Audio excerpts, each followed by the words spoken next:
إنك حميد مجيد. أعوذ بالله من الشيطان الرجيم. بسم الله الرحمن الرحيم. ورد الله الذين كفروا بغيظهم لم ينالوا خيرا وكفى الله المؤمنين القتال وكان الله قويا عزيزا. وأنزل الذين ظاهروهم من أهل الكتاب من سياصيهم وقذف في قلوبهم الرعب فريقا تقتلون وتأسرون فريقا وأورثكم أرضهم وديارهم وأموالهم وأرضا لم تطئوها وكان الله على كل شيء قديرا. قال المؤلف والمفسر رحمه الله تعالى أدام النفع بعلومه وعلومكم في الدارين آمين. إلى أن قال وقال الإمام أحمد حدثنا هشيم بن بشير قال أخبرنا عبد الملك بن أمير عن عطية القرظي قال عرضت على النبي صلى الله عليه وسلم يوم قريظة فشكوا في فأمر بي النبي صلى الله عليه وسلم أن ينظروا هل أنبت بعد فنظروني فلم يجدوني أنبت فخلى عني وألحقني بالسبي. وقضى رواه أهل السنن كلهم من طرق عن عبد الملك بن أمير به. وقال الترمذي رحمه الله تعالى حسن صحيح. اب مفسر رحمۃ اللہ علیہ ان آیات کی تفسیر میں فرماتے ہیں کہ عطیت القرظی کہتے ہیں کہ قریظہ والے دن میں حضور کی خدمت میں پیش کیا گیا، لیکن میرے ظاہر کو دیکھ کے انہیں شبہ ہوا کہ یہ ابھی بالغ نہیں ہے، تو جب تحقیق کی گئی تو میں بالغ نہیں تھا تو مجھے پھر شامل نہیں کیا گیا. ورواه النسائي أيضا من حديث ابن جريج ابن أبي نجيح المجاهد عن عطية بنحوه. وقوله تعالى وأورثكم أرضهم وديارهم وأموالهم ليجعلها لكم من قتلكم لهم وأرضا لم تطئوها قيل خيبر وقيل مكة. ورواه مالك عن زيد بن أسلم وقيل فارس والروم. وقال ابن جرير يجوز أن يكون الجميع مرادا وكان الله على كل شيء قديرا. اللہ نے فرمایا میرے محبوب ہم نے ان کی زمینوں کا تم کو وارث بنا دیا، ان کی حویلیاں، ان کے مال. تو اللہ تبارک و تعالی نے اس غزوہ احزاب و بنی قریظ میں اپنی نعمتوں کا اظہار فرمایا. ایک تو اللہ نے احزاب کو شکست دی، ذلیل خائب خاسر ہو کے لوٹ گئے اور انہیں کچھ نہ ملا. لم ینالوا خیرا.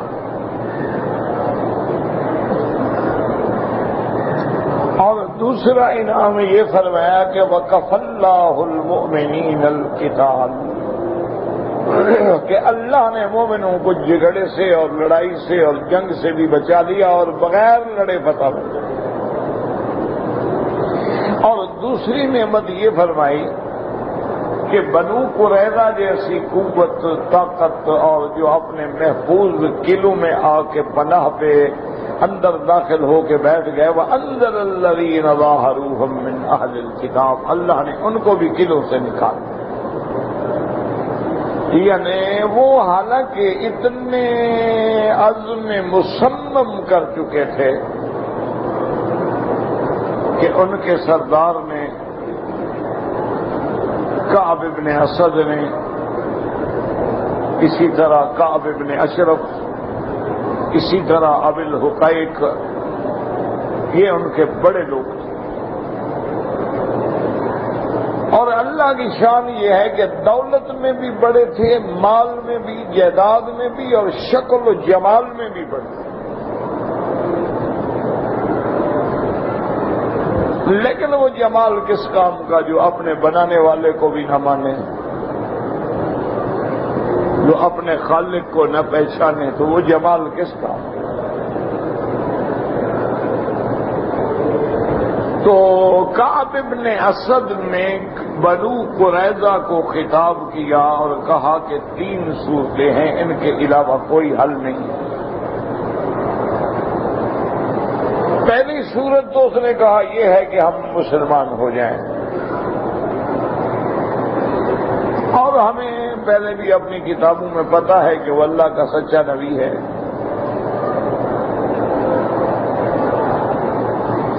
یہ تو ایک ضد ہے نا، تو جب ہم جانتے ہیں کہ وہ حق پہ ہیں، اللہ کے نبی ہیں، خاتم الانبیاء ہیں، ہماری کتابوں میں ان کے اوصاف محفوظ ہیں، تو آپ مسلمان ہو جائیں، بات ختم، ہمیشہ کے لیے جھگڑا ختم۔ اور اس نے کہا کہ دوسری بات یہ ہے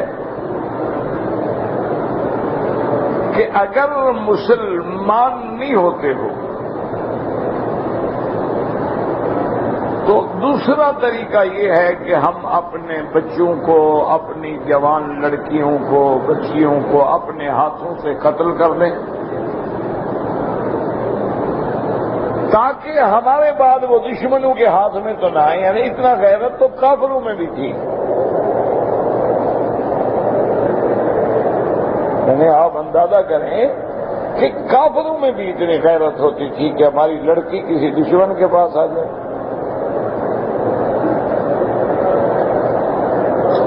گو اپنے ہاتھ سے قتل کرنا یہ شریعت کی اجازت نہیں دیتی کسی حال میں، لیکن غیرت تو غیرت ہے۔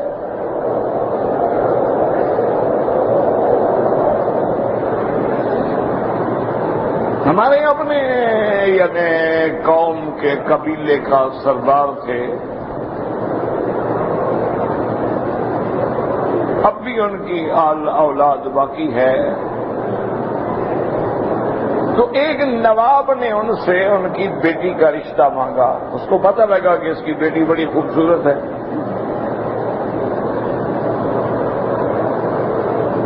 تو نواب تو پھر نواب ہوتے ہیں نا، کسی نے کان میں بات ڈال دی بس وہ تیار ہو۔ اب وہ کیونکہ گرا پڑا تو خاندانی تھا، بلوچ توپ تھے، اس لیے نواب سمجھدار تھا، اس نے کہا ایسے زیادتی کروں گا تو یہ بلوچ لوگ ہیں، یہ تو نہیں مانیں گے۔ اس نے رشتہ مانگ لیا، اور نے کہا رشتہ مانگنا تو عیب نہیں ہوتا نا، رشتے ہوتے۔ اور پھر میں نواب ہوں، ان کے لیے اعزاز ہے کہ مجھے اپنا داماد بنا لیں۔ سردار کو بلایا، انہوں نے کہا کہ بھئی میں آپ سے رشتہ داری کرنا چاہتا ہوں۔ انہوں نے کہا نواب صاحب مجھے رشتے پہ قطعاً انکار نہیں ہے، میرے لیے خوش قسمتی ہے کہ نواب ہو کر میرا داماد ہو، لیکن میں یہ اپنی بیٹی بھائی کے بیٹے کی منگ کر چکا ہوں۔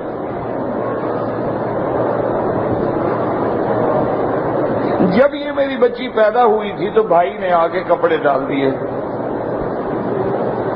تو بادشاہ نے کہا یار یہ کہ جاہلوں کی باتیں ہیں، منگ ہو گئی، منگنی ہو گئی، مہندی ہو گئی، فلاں ہو گیا، یہ کوئی اسلامی بات تو ہے نہیں، نکاح تو نہیں ہو سکا۔ نواب صاحب نکاح نہیں ہوا، لیکن ہمارے ہاں یہ بلوچوں میں رواج ہے کہ زبان ہو گئی ہو گیا۔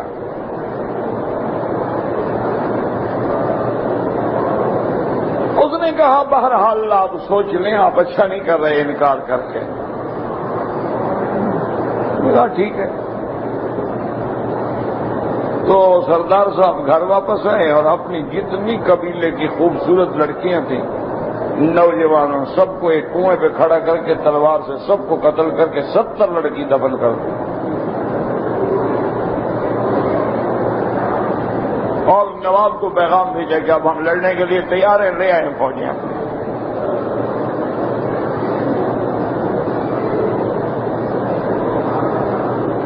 نواب کی فوجیوں نے محاصرہ کیا لیکن لڑائی نہیں۔ انہوں نے کہا آپ کیا لڑنا ہے؟ انہوں نے کہا جس کے لیے لڑنا تھا وہ تو لڑکی رہی نہیں۔ تو یہ عجیب سی رسمیں ہوتی ہیں۔ پھر انہوں نے سندھ میں جا کے بنا لی، کیونکہ اسٹیٹ میں نواب صاحب تو نہیں رہنے دیتے تھے نا ان کو. تو بہرحال یہ رسم جاہلیت ہے، لیکن غیرت تو ہے. یہ رسم غیر اسلامی رسم ہے کہ آدمی اپنی بیٹیوں کو قتل کرتے. لیکن غیرت کا کیا علاج ہے؟ وہ پھر مسئلہ تو نہیں پوچھتی نا غیرت. ہو گیا. تو اس نے کہا کہ اب ہمارے پاس دوسرا حل یہ ہے کہ اپنی لڑکیاں، نوجوان خوبصورت عورتیں جتنی ہیں قتل کر دو، پھر یکدم جنگ کرو، پھر یا مر جائیں گے یا مار دیں گے. یہ غم تو نہیں ہوگا نا کہ ہماری لڑکیاں، ہماری بیٹیاں مسلمان لے جائیں گی.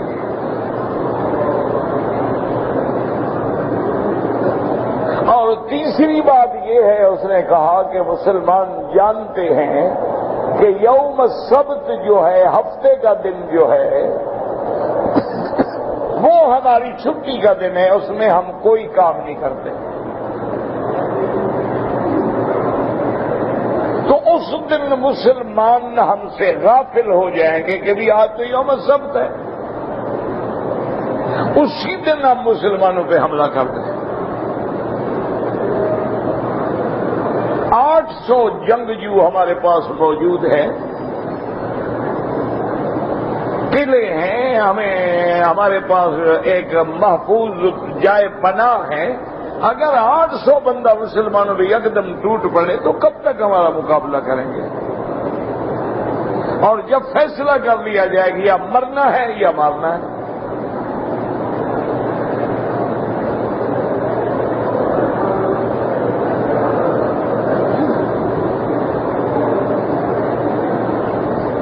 جب قوم نے اس کی سردار کی تینوں باتیں سنی، اس نے کہا دیکھو بات سنو پہلے، اگر مسلمان ہونا ہوتا تو ہم پہلے ہو جاتے. آج کون سا مسلمان ہوں گے تو وہ قبول کر لیں گے؟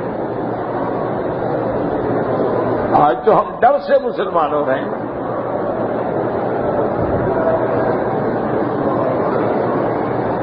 اور دوسری بات یہ ہے کہ اپنے بچوں کو قتل کر دیں. انہوں نے کیا گناہ کیا ہے؟ ہماری لڑکیوں نے، بیٹیوں نے، بھائیوں نے، بیویوں نے، ان کا کیا گناہ ہے؟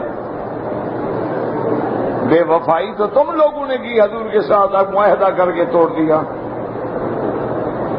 قتل ہم ان کو کر دیں، کیوں کر دیں؟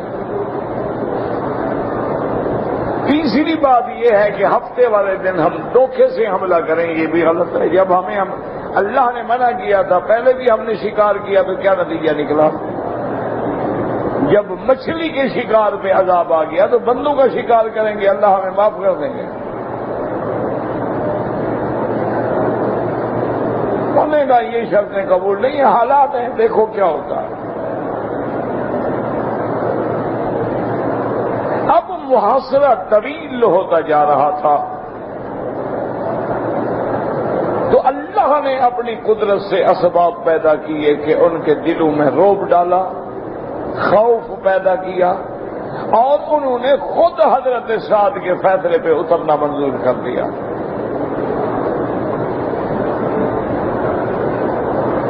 حضرت سعد نے آ کے فیصلہ فرمایا کہ یا رسول اللہ، انہوں نے نقض عہد کیا ہے، معاہدہ توڑا ہے، ہمارے دشمنوں کی مدد کی ہے. اگر مکے والے جیت جاتے تو یہ ہمارے ساتھ کون سی مہربانی کرتے؟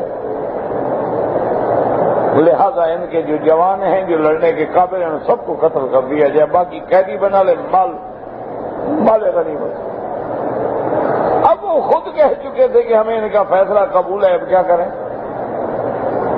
تو اللہ نے یہ سارے انعام فرمائے. احزاب کو شکست دی اور بغیر کسی قتال کے، بنی قریظہ کو بغیر کسی قتال کے ان کے دلوں میں رعب ڈال کے اتار دیا. اور پھر ان میں سے لوگ قتل بھی ہوئے، قید بھی ہوئے. پھر ان کے محل اور زمینیں، جائیدادیں بھی مسلمانوں کو ملی. اور آخری نعمت یہ تھی کہ اللہ نے فرمایا میرا محبوب صرف یہ نہیں، وَأَلَّمْ تَطَئُوهَا، ہم تو آپ کو وہ زمینیں بھی ابھی فتح کرائیں گے جہاں آپ کے قدم نہیں پہنچے ہیں. تو بعض علماء نے فرمایا اس سے مراد خیبر ہے، بعض نے فرمایا مکہ ہے، بعد میں فرمایا فارس و روم ہے، اور مفسر کہتا ہے یہ سارے کے سارے قول ٹھیک ہیں۔ خیبر بھی فتح ہوا، مکہ بھی فتح ہوا، اور آخر میں فارس و روم بھی فتح ہوا، اور اسلام کے سپاہیوں کے قدم وہاں جا پہنچے جہاں کبھی ان کے قدم نہیں گئے تھے۔ اور اللہ ہر چیز پہ قادر ہے، جب چاہیں کسی ممولے سے شہباز کو مروا دیتے ہیں، اور جب چاہیں ابابیلوں سے ہاتھیوں کو فنا کر دیتے ہیں، اور جب چاہیں ہوائیں بھیج کے دشمنوں کو اڑا دیتے ہیں۔ اللہ ہر چیز پہ قادر ہیں، اور اللہ نے اپنا وعدہ جو تھا حضور سے سچا فرما دیا۔ ورواه ابن جرير قال الامام احمد حدثنا يزيد قال اخبرنا محمد بن عمرو النبي عن جده القمة بن وقاص قال اخبرتني عائشة رضي الله عنها قالت خرجت يوم الخندق اقف الناس فسمعت وسيد الارض ورائي فإذا أنا بالسعد بن معاذ رضي الله عنه ومعه ابن أخيه الحارث بن أوس يحمل مجنه قالت فجلست إلى الأرض فمر سعد رضي الله عنه وعليه درع من حديد قد خرجت منه أطرافه وأنا أتخفف على أطراف سعد قالت وكان سعد رضي الله عنه من أعظم الناس وأطولهم فمر وهو يرتجز ويقول حضرت علقمہ بن وقاص سے روایت ہے قال اخبرتنی عائشہ رضی اللہ عنہا سیدہ عائشہ صدیقہ بنت صدیق رضی اللہ عنہا فرماتی ہے خرجت یوم الخندق خندق کے دن میں اپنے خیمے سے باہر آئی تاکہ لوگوں کو دیکھوں کہ کس حال میں ہیں فسمعت وسید الارض برائی میں نے اپنے پیچھے قدموں کی آواز سنی زمین پہ چلنے کی آواز تھی میں نے دیکھا فاذا انا بسعد بن معاذ رضی اللہ عنہ حضرت سعد بن معاذ آ رہے تھے اور ان کے بھتیجے حارث بن اوس جو ہے یحمل مجنہ وہ ان کی ڈھال اٹھائے ہوئے تھے قالت فجلست الى الارض بی بی عائشہ فرماتی ہیں اور تو اب میرے پاس کوئی حل نہیں تھا بس میں زمین پہ بیٹھ گئی حتیٰ کہ ساتھ جو تھے وہ گزر گئے وعلیہ درع من حدید حضرت سعد نے لوہے کی زرہ پہنی ہوئی تھی لیکن خدا کی شان یہ ہے کہ وہ زرہ چھوٹی تھی اور حضرت کے ہاتھ بھی اور حضرت کی یہ سائد اطراف جو ہیں یہ خالی تھے اس کے اوپر پوری نہیں آ سکی تھی فَأَنَا بَخَفَّفُ عَلَىٰ أَطْرَافِ سَعْدٍ بی بی فرماتی ہیں مجھے خوف آیا دل میں کہ دیکھو سعد نے درع تو پہنی ہے لیکن پوری نہیں ہے کہیں دشمن آپ کو ایسی جگہ حملہ نہ کرے جو خالی ہے فرماتی ہیں حضرت سعد جو تھے ماشاءاللہ بڑے شان والے تھے بڑے لمبے قد کے انسان تھے فَمَرَّ وَهُوَ يَرْتَجِزُ وہ گزرے تو رجز کر رہے تھے اور پڑھ رہے تھے لَيْتَ قَلِيلًا يشهد الحجاب ما آسن الموت اذا حان الاجل حضرت یہ رج پڑھے تھے کہ بہت تھوڑے لوگ ہوتے ہیں جو میدان جنگ دیکھتے ہیں اور اس کا بوجھ اٹھاتے ہیں اور وہ کیا اچھی موت ہے جب وقت قریب آ جاتا ہے اور آدمی اللہ کے راستے میں کھڑا ہو تو ایسی موت کتنی پیاری ہوتی قالت فقمت وقت ہم تو حدیقت ہوا حدیقتاً فإذا فيها نفر من المسلمین فرماتی ہیں کہ میں کھڑی ہوئی اور اس کے بعد میں نے ساتھ میں ایک جگہ تھی جہاں انصاریوں کا باغ تھا اس میں گئی فإذا فيها نفر من المسلمین وہاں مسلمان موجود تھے فإذا فيها عمر بن الخطاب رضی اللہ عنہ وفيهم رجل علیہ تصبغة له تعنی المغفر ان لوگوں میں حضرت عمر بن الخطاب بھی تھے ایک آدمی ایسا تھا جس کے سر پہ خود چڑھی ہوئی تھی. تصبغہ کہتے ہیں مغفر مانا خود جو سر کو بچانے کے لیے لوہے کی ٹوپی چڑھائی جاتی ہے. فقال عمر رضی اللہ تعالی عنہ ما جاء بك امری واللہ انک لجریۃ وما یؤمنک ان یکون بدان او یکون تخور. اب حضرت عمر نے جب مجھے دیکھا تو فرمانے لگے کہ عائشہ تم یہاں کیوں آ گئی ہو؟ عجیب بات ہے، تم اتنی بہادر ہو، تمہیں خوف نہیں آتا ہے کہ آگے کو مصیبت آ سکتی ہے، بلا آ سکتی ہے، حملہ ہو سکتا ہے؟ یہ کیا کر رہی ہو تم؟ قالت فما زال يلومني حتى تمنيت ان الارض انشقت لي ساعة اذن فدخلت فيها. بی بی عائشہ فرماتی ہیں حضرت عمر مجھے ملامت کرتے رہے، ڈانٹتے رہے، اور میرا حال یہ تھا میں چاہتی تھی کہ زمین پھٹ جائے اور میں زمین میں داخل ہو جاؤں. فرفع الرجل التصبغة عن وجهه فإذا هو طلحة بن عبيد الله رضي الله عنه فقال يا عمر ويحك إنك قد أكثرت منذ اليوم وأين التخور أو الفرار إلا إلى الله تعالى. اب جناب اس بندے نے اپنی ٹوپی جو تھی وہ ہٹائی، وہ مغفر جو ہٹائی تو میں نے دیکھا کہ وہ حضرت طلحہ ابن عبید اللہ رضی اللہ تعالیٰ عنہ ہیں. فقال یا عمر ویحک، انہوں نے حضرت عمر کو مخاطب ہو کے کہا کہ حضرت عمر کیا کر رہے ہو، تم تو آج بہت زیادہ ڈانٹ رہے ہو بی بی عائشہ کو. کہاں ہے تخور، کہاں ہے فرار؟ اگر کہیں بھاگیں گے تو کہاں بھاگیں گے؟ اللہ کی طرف جائیں گے. قالت رمى سعد رضي الله من قريش يقال ابن الأرقة بسام وقال له خذها وأنا ابن الأرقة فأصابه له فقطعه فدعا الله تعالى سعد رضي الله عنه فقال. اب کہتی ہیں بی بی صاحبہ فرماتی ہیں کہ ایک قریش کا آدمی تھا جس کا نام ابن الارقہ تھا، اس نے تیر پھینکا حضرت سعد پہ، اور حضرت سعد کے اکحل آپ کے کندھوں کے درمیان میں وہ تیر آیا، اور اس تیر کے آنے کے بعد اس نے بڑے جلال سے کہا، کہنے لگا خذها وانا ابن الارقہ، یہ تمہیں یعنی میں ابن الارقہ ہوں، میں نے تمہیں تیر مارا ہے. فاصاب اکحلہ فقطعہ، اس تیر نے کاٹ ڈالا.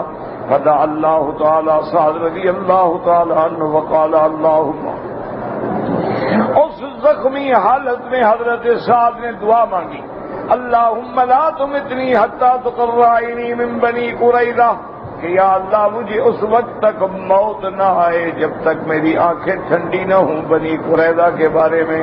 انہوں نے نقض عہد کیا، انہوں نے اللہ کے نبی سے وعدہ توڑا، اللہ کے نبی کے دشمنوں کی مدد کی ہے. یا اللہ مجھے دکھا اپنی زندگی میں ان کی ہلاکت اور ان کی ذلت. قالت وكانوا حلفاء ومواليه بالجاہلیت، اور یہ بنی قریظہ تھے حضرت سعد کے حلیف تھے، حضرت سعد کے دوست تھے. زمانہ جاہلیت میں ان کا آپس میں بڑا تعلق تھا.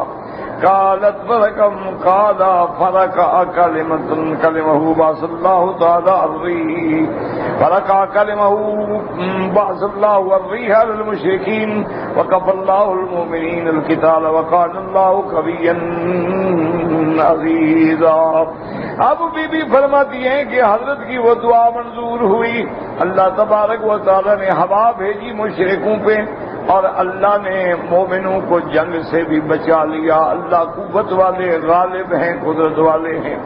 فلحق ابو سفیان معه بتہامہ ولحق عیین بن بدر معه بنجد فرجعت بنو قریظہ فتحصنوا فی سیاسیہم. اب جب اللہ نے ہوا کا طوفان بھیجا، ابو سفیان تو واپس مکے لوٹ آیا. عیینت ابن بدر جو ہے وہ نجد کے علاقے کی طرف بھاگ گیا. فرجعت بنو قریظہ، اور بنو قریظہ کا قبیلہ جو تھا فتحصنوا فی سیاسیہم، وہ آ کر اپنے قلعوں میں قلعہ بند ہو گئے، یعنی قلعوں کے اندر داخل ہو کے قلعہ بند کر دیا. ورجع رسول اللہ صلی اللہ علیہ وسلم الی المدینہ، اور حضور پاک مدینہ منورہ کی طرف واپس آ گئے. وَأَمَرَ بِقُبَّةٍ مِّنْ أَدْمِ أُدُمٍ فَضُرِبَتْ عَلَىٰ سعد رضی اللہ عنہ فی المسجد.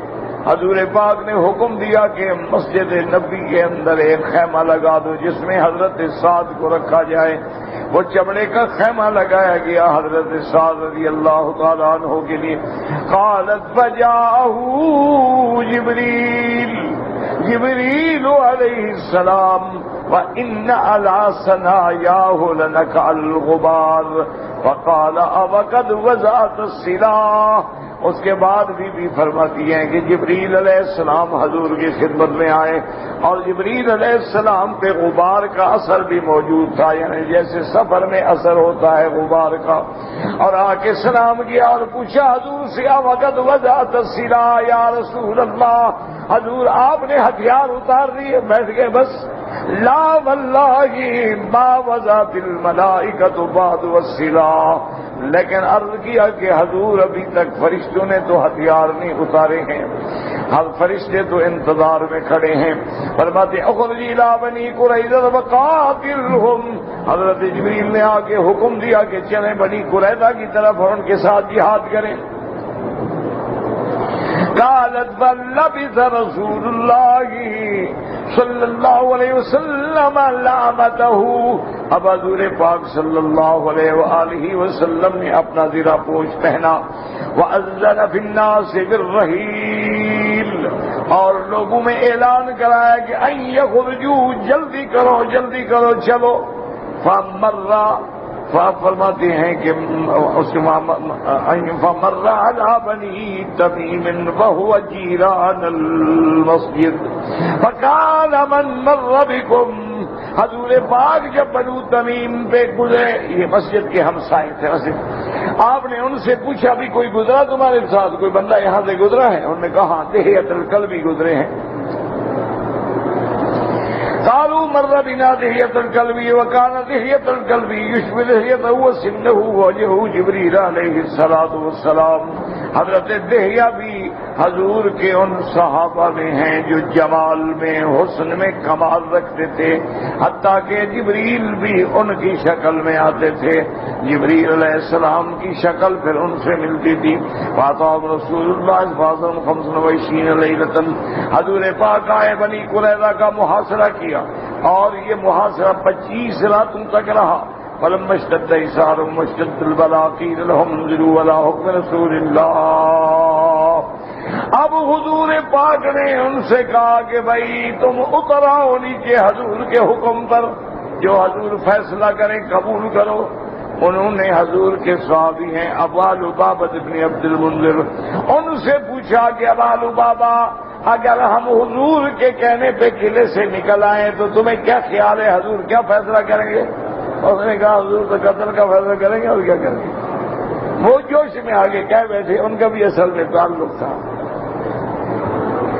قالوا ننزل على حکم سعد.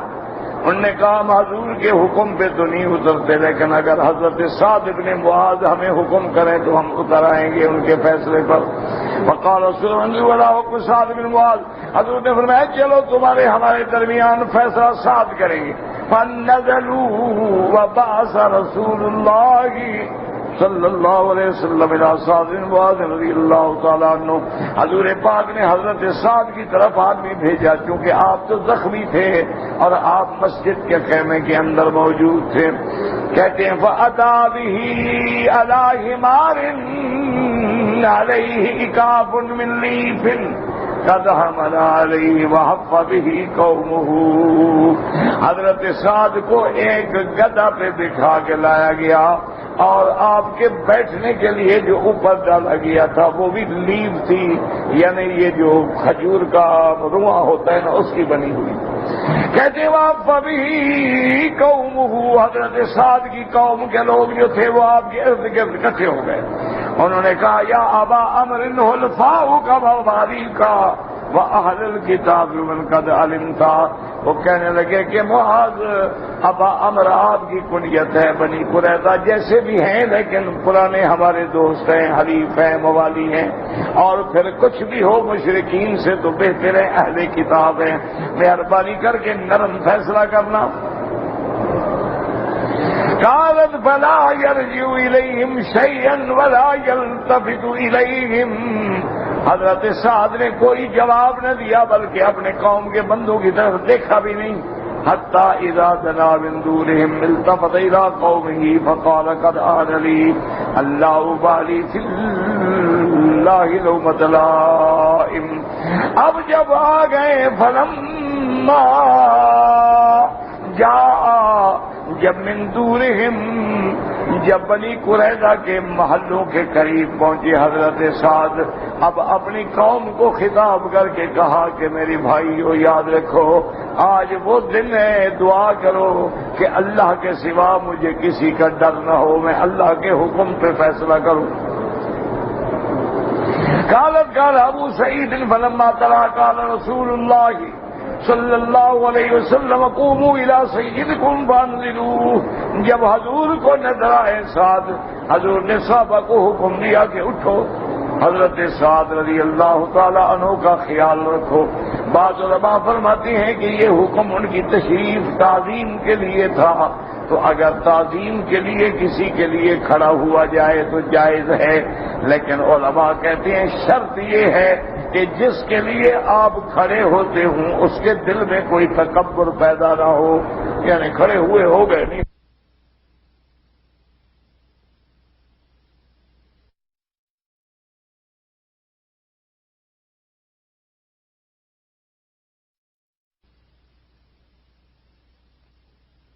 ہم نے کھڑا نہیں ہو تو ایسے آدمی کے سامنے تو کھڑا ہونا حرام ہے. بات کہتے ہیں کہ نہیں حضرت سعد کیونکہ زخمی تھے تو ان کے لیے لازم تھا کچھ لوگ آگے بڑھیں لیکن بات وہی پہلے والی ٹھیک ہے کہ آپ کی تکریم تھی اعزاز تھا کیونکہ جہاں تک زخمی ہو کر ساری قوم کے بندے ان کے ساتھ آ رہے ہیں. فقالا اس کے بعد فرمایا وقال عمر رضی اللہ عنہ سیدنا اللہ کہ ہمارا سردار تو خدا ہے. قال انزلوه فانزلوه قال رسول اللہ حکم فیہم. آپ نے فرمایا سعد ان کے درمیان میں فیصلہ کرو. قال سعد رضی اللہ عنہ یحکم فیہم ان تقتل مقاتلتهم وتصبح ذراريهم وتقسم اموالهم. حضور پاک نے حضرت سعد نے کہا یا رسول اللہ اگر میرا فیصلہ مانتے ہیں تو میرا فیصلہ یہ ہے کہ ان کے لڑنے والے جوانوں کو تو قتل کر دیا جائے اور جو لڑنے والے نہیں ان کو قید کیا جائے اور ان کے مال جو ہیں وہ مال غنیمت بنا کے تقسیم کر دیے جائیں. فقال رسول اللہ صلی اللہ علیہ وسلم لقد حکمت فیہم بحکم اللہ وحکم رسولہ. حضور بڑے خوش ہوئے. آپ نے فرمایا سعد تم نے اللہ کے رسول کے حکم کے مطابق فیصلہ کیا. ثم دعا سعد رضی اللہ تعالی عنہ فقال اللهم ان كنت ابقيت على نبيك من حرب قريش شيئا فابقني لها. حضرت سعد نے دعا کی کہ یا اللہ اگر تیرے علم میں ہے کہ قریش پھر بھی میرے نبی سے جنگ لڑیں گے پھر مجھے موت نہ دے اس وقت تک زندہ رکھ تاکہ میں قریش سے لڑوں.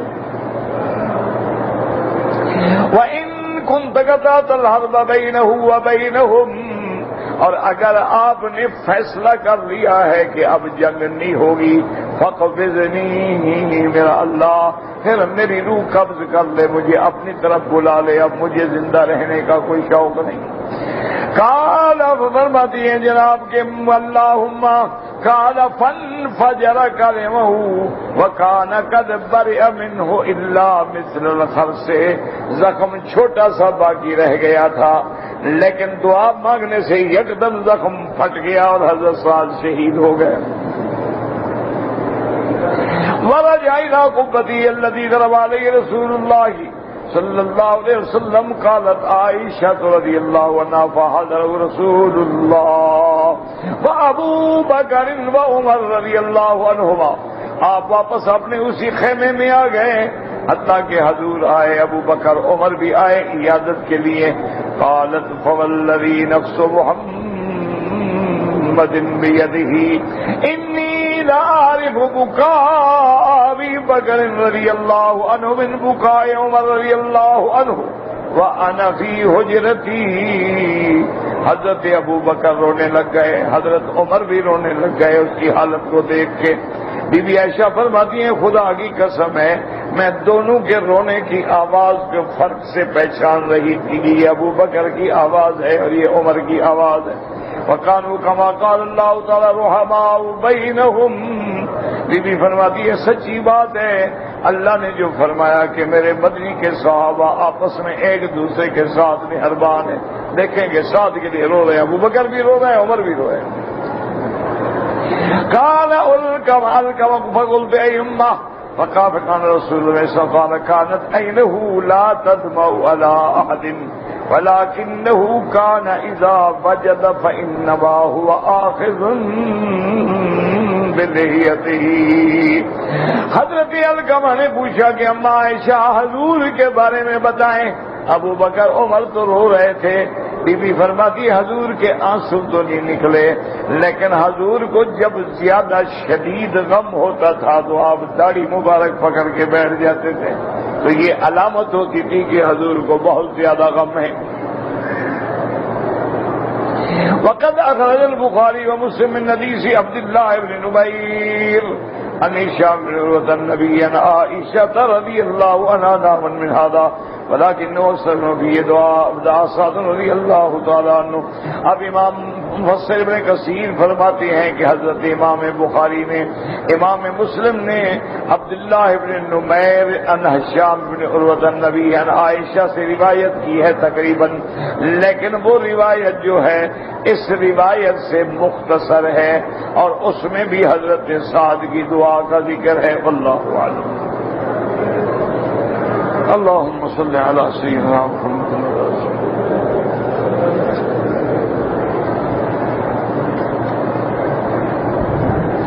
کہتے ہیں کہ جب ہم حرم شریف میں کھڑے ہوں اور نماز پڑھیں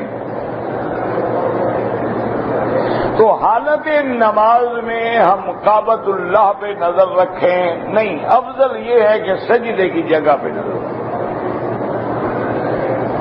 اس کی وجہ یہ ہے کہ نماز جو ہے یہ بندگی ہے، تذلل ہے، عاجزی ہے، تضرع ہے، تو اس میں آنکھیں جھکا کے سجدے کی جگہ پہ نظر ڈالنا زیادہ ضروری ہے بجائے اس کے کہ آدمی کعبۃ اللہ پہ نظر ڈالے.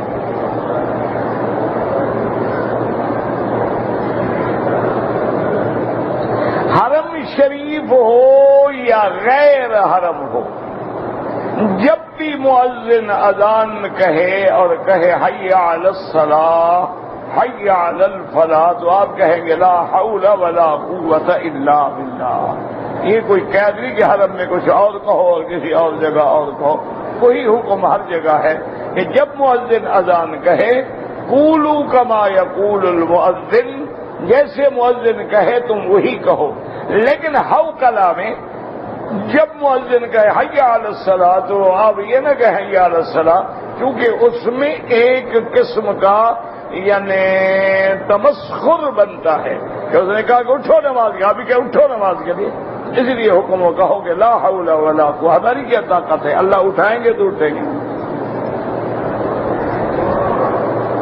تو وہ چاہے حرم ہو چاہے اس ملک میں ہیں آپ کسی ملک میں ہیں، اور جب صبح کی نماز ہو اور مؤذن کے الصلاۃ خیر من النوم تو آپ وہی بھی کہیں الصلاۃ خیر من النوم، اور آگے یہ بھی کہیں صدقت وبررت ودعوت الی الحق، صدقت وبررت ودعوت الی الحق، کہ بھی آپ نے بڑی اچھی بات کی ہے، آپ نے واقعی اللہ کے راستے کی طرف ہمیں بلایا ہے، تو یہ بھی کہنا چاہیے.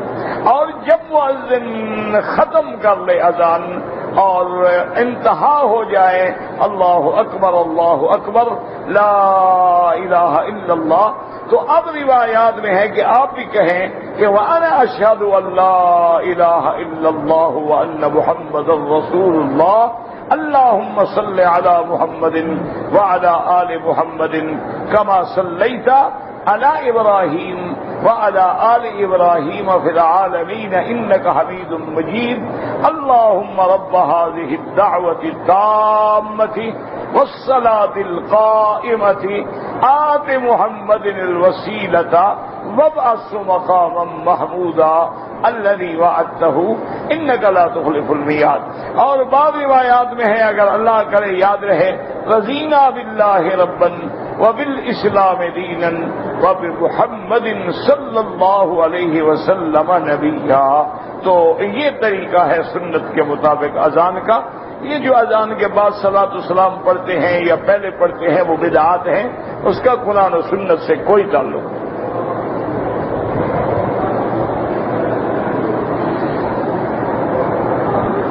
کہتے جی کہ نماز میں دھیان جو ہے وہ نہیں جمتا، خیالات جو ہیں بار بار منتشر ہوتے ہیں. کھانے میں تو جمتا ہے نا، کھانے میں تو خیال ادھر ادھر نہیں جانتا نا کہ تم روٹی کے بجائے مٹی اٹھا لو. کبھی ایسا ہوا ہے؟ تمہارے سامنے فروٹ رکھے ہوں، ان کے بجائے ڈھیلے اٹھا لو. ادھر تو بڑا خیال جمتا ہے. ادھر مانا تیری نیت ہی نہیں نماز پڑھنے کی. نیت ہو تو خیال کیوں نہ جمے. اور اس کا حل یہ ہے کہ بندہ جب اللہ اکبر کہے سب سے پہلے تو تصور ہو کہ میرا مولا مجھے دیکھ رہے ہیں.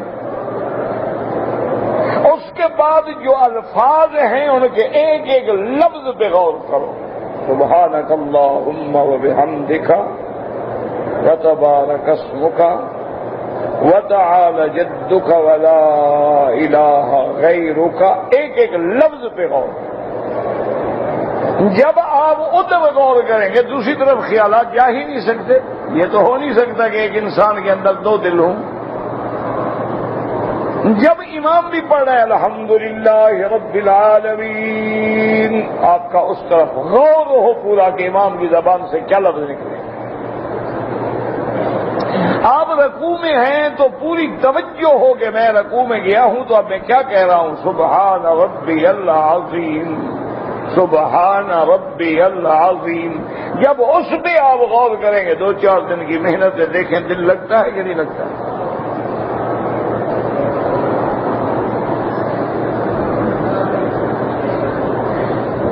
کہتے جی کہ خواتین اگر حرم میں موجود ہیں اور جنازے کی نماز بالکل پڑھیں، ہر حال میں پڑھیں. یہ کیا بات ہے فرض پڑھیں جنازہ نہ پڑھیں؟ نہیں، آپ کو اللہ نے عقل نہیں دیا ہے اصل. بھئی فرض تو ہو جاتے ہیں، فرض کفایہ کیوں نہیں ہوتا؟ اللہ کے بندے، مسئلہ یہ ہوتا ہے کہ عورت کو کسی کے جنازے کے لیے گھر سے نکل کے نماز کے لیے آنے کا حکم نہیں ہے کہ وہ جنازہ پڑھنے جا رہی ہوں. بالکل منع. اگر موجود ہے پھر پڑھے گی. یہ کیا بات ہے؟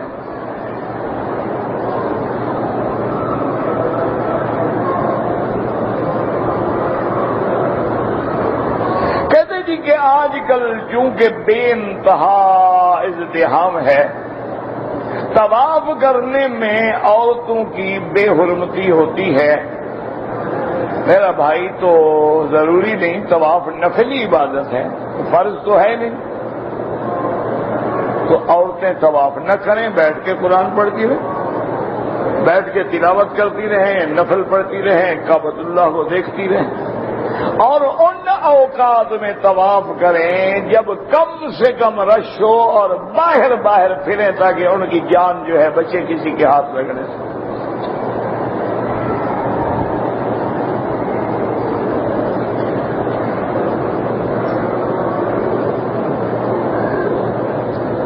ایک آدمی نے رمضان المبارک کے مہینے میں زنا کیا، نعوذ باللہ ثم نعوذ. بہرحال توبہ کرو. اب پوچھنے کی یا بتانے کی کیا ضرورت ہے؟ بھائی تمہارا گناہ اللہ کا جانتا ہے، بندے تو نہیں جانتے. تم کیوں خواہ اپنا ڈھنڈورا پیٹ رہے ہو؟ اللہ کے آگے توبہ کرو، اس کا دروازہ کھلا ہے، کفر معاف ہو جاتا ہے، یہ گناہ بھی معاف ہو سکتا ہے.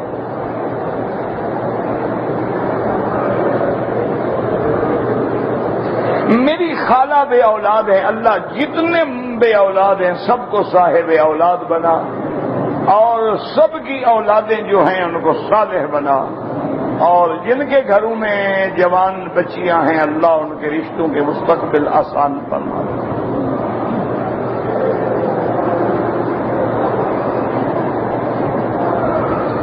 کہتے ہیں جی کہ میری دکان ہے، میرے ملازم ہیں، میں نماز پڑھتا ہوں لیکن میرے ملازم نماز نہیں پڑھتے.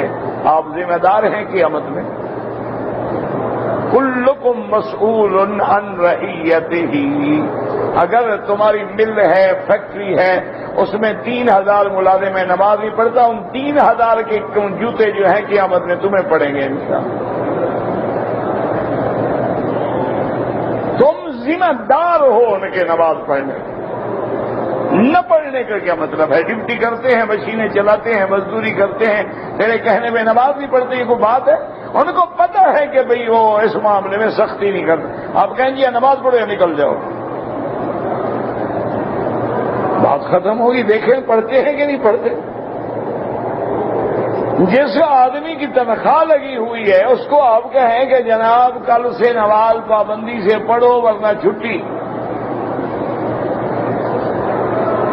یہاں بھی بہت سارے لوگ ہیں جو دکانوں پہ ہوتے ہیں، نماز نہیں پڑھتے، لیکن اللہ کا شکر ہے یہاں تو اسلامی حکومت ہے نا جی، وہ آپ صرف وہ گاڑی والے جو پھرتے ہیں نا نماز کے لیے ان کو بتا دیں، دوسرے دن اللہ کی رحمت سے صف اول میں بیٹھا ہوتا ہے۔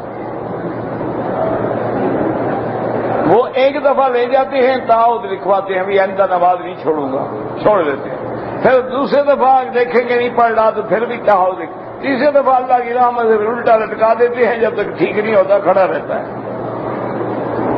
پھر واپس آئے نا کہ صف اول میں ادھر ادھر لوگوں کو بھی دکھا دیا، یار وہ فلاں نماز میں نہیں آتا کہ گواہ بنیے میں آیا ہوا ہوں۔ میرا بھائی تم مسئول ہو، تمہاری بیوی نماز نہیں پڑھتی قیامت میں تم مجرم ہو، تمہارے بیٹے نہیں پڑھتے تم مجرم ہو، تمہارے نوکر نہیں پڑھتے تم مجرم ہو۔ اللہ فرمائیں گے کہ ظالم میں نے تمہیں اتنا بڑا بنایا کہ تیرے نوکر تھے آگے، تیرے کام کرتے تھے، تیرے گاڑیاں چلاتے تھے، تیری فیکٹریاں چلاتے تھے، تمہیں میرے حکم کا خیال نہیں آیا، شرم نہیں آئی؟ جتنے تمہارے ماتحت بے نماز ہیں سب کا قہر تیری گردن پہ،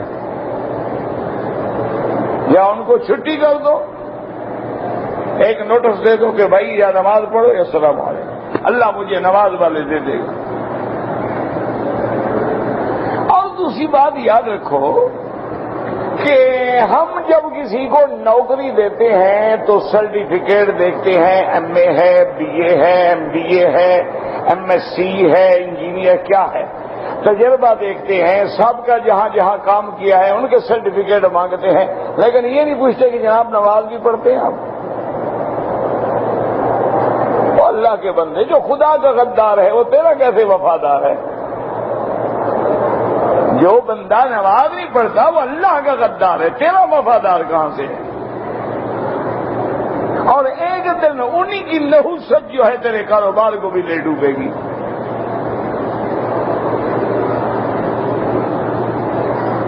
بہرحال شرعاً مسئلہ یہ ہے، باقی تو آج کل ہم مرد خود بیوی سے ڈرتا ہے تو اس کو نماز کا کیا کہیں؟ نماز کا تو تب کہے نا جب مرد ہو، آج کل آپ تو ہے نا بیویاں ہیں خاوند۔ جو آدمی اپنی بیوی کے جوتے اٹھاتا ہو بے غیرت، وہ کہے گا نماز پڑھو۔ بیگم آگے جا رہی ہو، پیچھے جوتے لے کے بغل میں یتیم بچوں کی طرح جا رہا ہے، سر میں یہاں انتظار کروں گا۔ انہوں نے کہا اوکے اوکے نو پرابلم۔ اس سے بڑی لعنت ہے مرد کے لیے کوئی؟ اللہ نے، تم نے اسلام کو چھوڑا، اللہ نے تمہیں گندی عورتوں سے ذلیل کروا دیا۔ انہوں نے کہا تم نے میرے دروازے پہ سجدہ نہیں کیا، میں تمہیں ان گندی عورتوں کے آگے ذلیل کروں گا، ان کے تم چپراسی بن کے پھرو گے، ان کے تم بیگ لے کے پیچھے پھرو گے، ان کے جوتے اٹھا کے پیچھے پھرو گے، یہ شاپنگ سینٹر میں آگے ہوگی تم پیچھے ہوگے، اسی کے ہاتھ میں پیسہ ہوگا تم نوکر کی طرح کھڑے ہو۔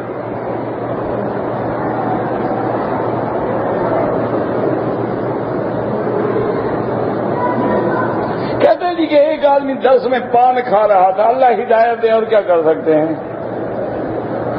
یہی کہہ سکتے ہیں۔ اب یہ تو میرے بد میں ہے ہی نہیں کہ میں تھپڑ مار دوں، شاگرد مجھ سے بڑے ہیں، مجھے پکڑ لیں کیا کروں گا؟ کھاتے میرے شاگرد ہیں، مجھے پتا ہے، میں اتنا بچہ نہیں ہوں کہ مجھے ان کے پر نظر نہ ہو۔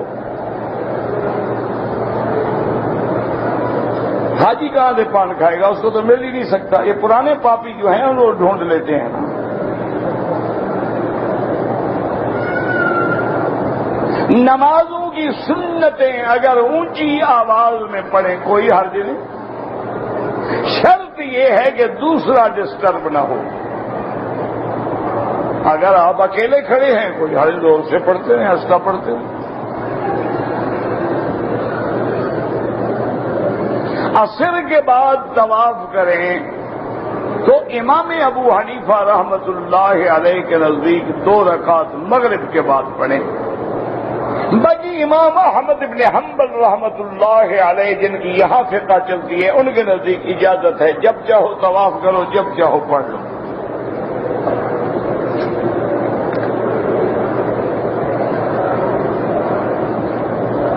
میرے گھر میں لڑائی بھی بہت ہے، ٹی وی بھی بہت چلتا ہے، نماز بھی نہیں پڑھتے، میں کیا کروں؟ گھر چھوڑ دو،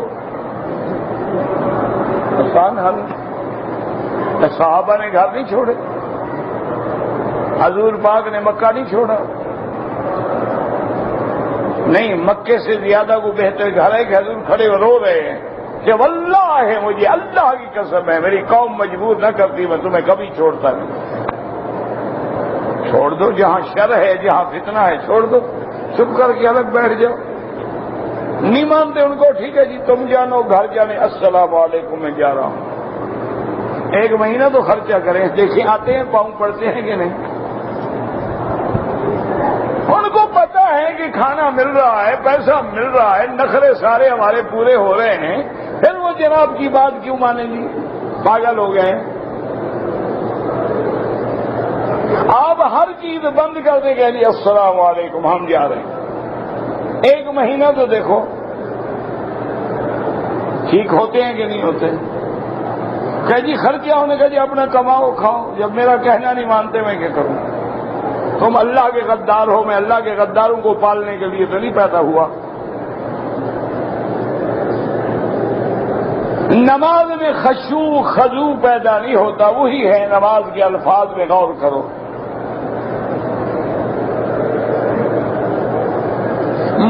مسجد نبوی میں 40 نمازوں کی بڑی فضیلت ہے، اللہ اس کو نفاق سے اور ایک روایت میں ہے آگ سے بھی بری فرماتے ہیں۔ لیکن اس کا معنی یہ نہیں ہوتا کہ 40 نمازیں پڑھ لو، جہنم سے آزاد ہو جائے، واپس جا کے رشوت کھاؤ، حرام کھاؤ، وہ پھر جہنم ملے گی انشاءاللہ۔ وہ جہنم سے آزادی تب ہوگی کہ جب مدینے میں 40 نماز کے بعد تم صحیح معنی میں بندے بن جاؤ۔ اگر نہیں بنے ہو تو عذاب اور بڑھ جائے گا کہ محمد کا روضہ دیکھ کر بھی تمہیں حیا نہیں آیا۔ یہ نہ سمجھے کرو مکے مدینے آ گئے چھٹی ہو گئی، مکے مدینے میں تو ابو جہل بھی رہتا تھا، اس کا تو ذاتی گھر تھا، تم تو عمرے پہ آئے ہو نا۔ اینٹ ہی نہیں رکھی، اس نے کعبہ بنایا تھا، سیدھا جہنم میں ہے۔ سمجھتے ہیں عمرہ کر کے ہیں، ماشاءاللہ جناب، بس اب تو اب خود ولی اللہ بن گئے، حضرت خضر سے ملاقات رہ گئی باقی، اور 1-2 میٹر آسمان اونچا رہ گیا۔ ایک بات یاد رکھو، عمرہ کر کے جانے کے بعد اگر ایک آدمی کلیم شیو ہے اسی طرح ہے، راشی ہے اسی طرح ہے، شرابی ہے اسی طرح ہے، زانی ہے اسی طرح ہے، جھوٹ بولتا ہے اسی طرح، سمجھ لو اللہ نے مجھے مردود کر کے بھیجا ہے، میرا عمرہ قبول نہیں ہوا۔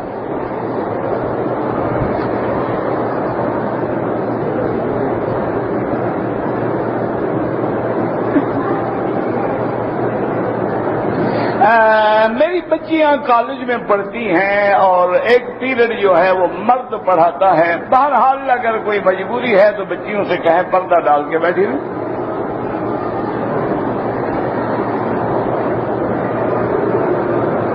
احرام کی حالت میں سگریٹ پینا پہلے حرام ہے، احرام میں ڈبل حرام ہے۔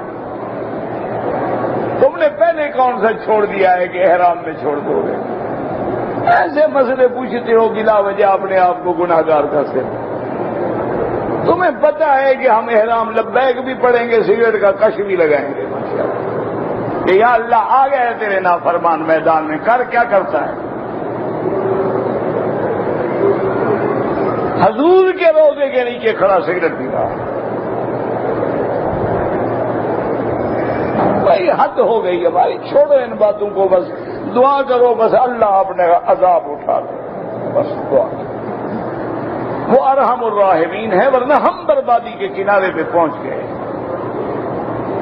باقی رحم فرما دے بندے ہیں، وہ کتوں پہ بھی تو رحم کرتے ہیں نا، خنزیروں کو بھی تو غذا دیتے ہیں نا، جنگلی جانوروں کو بھی تو دیتے ہیں، ہم پر بھی رحم کر دیں کریم۔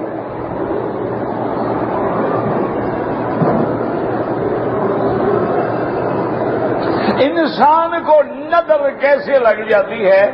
جیسے کوئی پتھر لگ جاتا ہے۔ وہ کیسے لگ جاتا ہے؟ نظر بھی لگ جاتی ہے، اٹھے تو بجلی پناہ مانگے، گرے تو کھانا خراب کر دیں۔ العین حق، نظر حق ہے۔ آج ہم 16 روپے 1 ریال کا ریٹ ہے، ایک پارٹی سے ہم 1 لاکھ ریال لیں، اس سال کے 1 سال کے بعد ہم تمہیں فی ریال 20 روپے دیں گے، بالکل حرام۔ آپ 1 لاکھ لے رہے ہیں، ریٹ 16 لاکھ ہے، تو پہلا حل یہ ہے کہ اس کو آپ 1 لاکھ ریال ہی واپس کریں، یا اس کا 16 لاکھ روپے بنا کے 16 لاکھ روپے لے لیں، پھر اس کو 16 لاکھ واپس کریں، جو لیں وہی دیں۔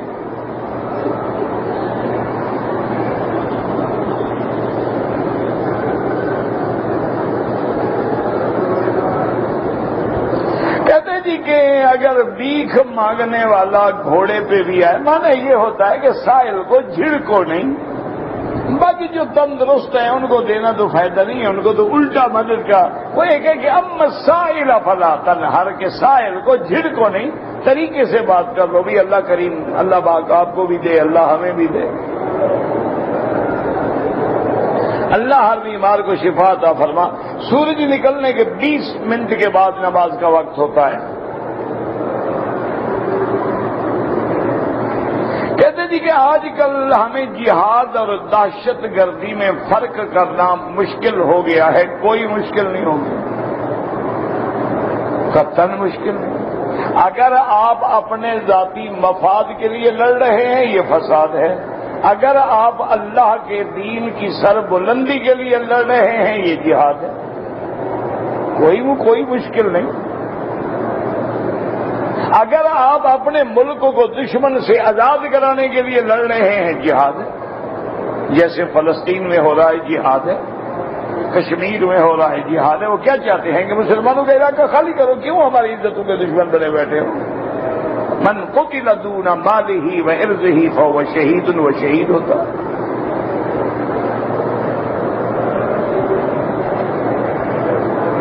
40 نمازیں مدینے پاک میں پڑھنا نہ فرض ہے نہ واجب ہے، موقع ملے الحمدللہ، نہ ملے الحمدللہ۔ فعلیہ لعنت اللہ، جو اپنی بیوی کو غلط راستہ استعمال کرتا ہے اس پہ اللہ کی لعنت ہو۔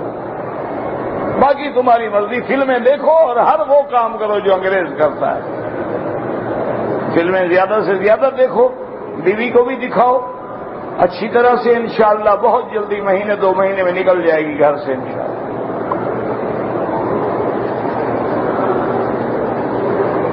مجھے ایک بہت بڑا آدمی، میں نام بھی نہیں لے سکتا اس کا، اس نے رو کر سنایا کہ میں خود یہ گندی فلمیں لے کے آیا، تالا لگا کے میں رات کو دیکھتا تھا۔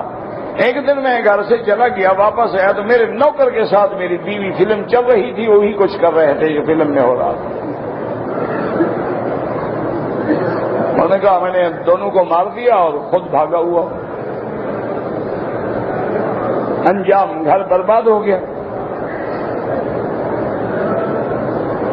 وَإِنَّا إِلَيْهِ رَاجِعُونَ، بس دعا کرو اللہ کے غضب سے ڈرو۔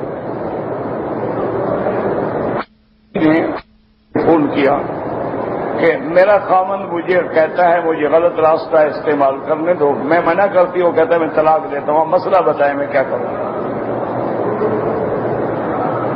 اس مقام پہ قوم جا پہنچی، بالکل وہی عالم ہے جیسے لوط علیہ السلام کے سامنے کھڑے تھے نا، اللہ کے نبی سے کہتے تھے کہ مہمان ہمارے حوالے کرو، اسی حالت میں قوم پہنچ گئی. پھر کہتے ہیں جی عذاب نہیں آئیں گے تو کوئی رحمت ہوگی.